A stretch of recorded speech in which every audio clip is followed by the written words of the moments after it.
Lopburi nous accueille d'abord avec Prangkaek, trois petites tours khmer qui comptent parmi les plus anciens vestiges de la ville. Un lieu modeste, mais qui dégage une vraie force. Pierres usées, sculptures effacées par le temps, traces d'un passé angkorien qui a marqué toute la région. Une entrée en matière parfaite pour comprendre l'âme historique de Lopburi.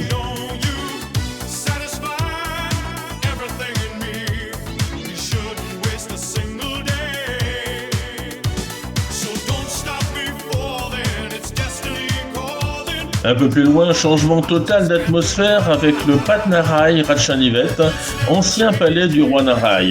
Aujourd'hui, le site est métamorphosé par le King Narai Rain Fair, le grand festival annuel qui célèbre l'époque du souverain. Costumes traditionnels, décorations florales, arches colorées, stands artisanaux, tout le palais se transforme en une scène vivante, comme si nous avions remonté le temps.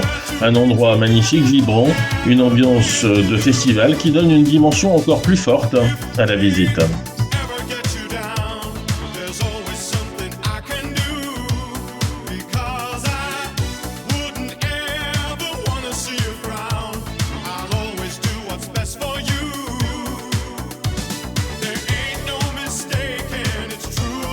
Le cœur spirituel de la ville se révèle ensuite au Wat Prasi Ratana Mahatat, un vaste ensemble de stupas, de prangs et de salles de prière.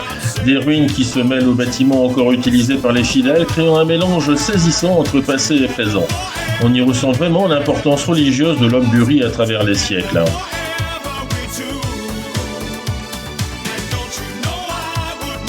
Juste en face, le San Srakan attire les habitants venus faire leurs offrandes, petit sanctuaire entouré de statues et de guirlandes de fleurs, qui dégage une atmosphère très locale et très vivante, un lieu simple, profondément ancré dans le quotidien des Lopburiens.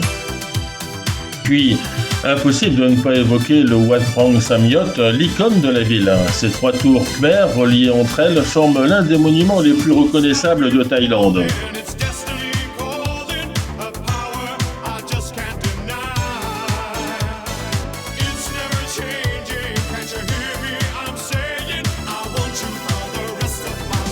Mais la vraie surprise, c'est l'ambiance. Les macaques crabiers, autrefois omniprésents et presque propriétaires des lieux, ont quasiment disparu aujourd'hui. Quelques singes isolés, mais rien à voir avec les hordes qui faisaient la réputation et parfois la folie de Lopburi.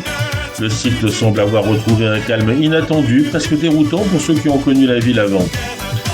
Lopburi, c'est donc tout ça à la fois, des ruines khmer, un palais royal en fête, des temples vivants, des scènes de vie locales, et donc une atmosphère unique qui ne ressemble à aucune autre ville de Thaïlande.